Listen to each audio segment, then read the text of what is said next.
ସକାଳୁ ଉଠି ପାଟି ମୋର ହେଲା ଟୁକୁଟୁକୁଆ।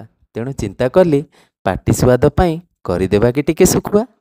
ଖୋଜି ଦେଖିଲା ବେଳକୁ ଥିଲା ଶୁଖୁଆ 3ଟି। ପନିକି ଧରି ବସିଗଲି ଦେଲି ତାକୁ କାଟି। ଧୋଇ ଧାଇକି ଯତନରେ ତାକୁ ସଫା କରିଲି।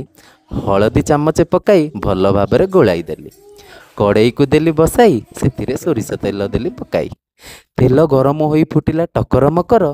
ଶୁଖୁଆ ପକାଇଲି, ହୋଇ ଟିକେ ତରବର। ଆହା କି ବାସ୍ନା, ଆତ୍ମା ସନ୍ତୁଷ୍ଟି। ଧଳା ସୋରିଷକୁ ନେଇ ପକାଇଲି ମିକ୍ସିରେ ଧୋଇ ଧାଇ। ମିକ୍ସରର ସୁଇଚକୁ ଦେଲି ପିଟି, ହେଇଗଲା ସୋରିଷ ବାଟି। ଶୁଖୁଆରେ ଦେଲି ସୋରିଷ ବଟା ଆଉ କାଶ୍ମୀରୀ ଚିଲି। ବାସ୍ନା ଶୁଙ୍ଘି ମନ ମୋର ହେଲା ଟିକେ ଖିଲି ଖିଲି।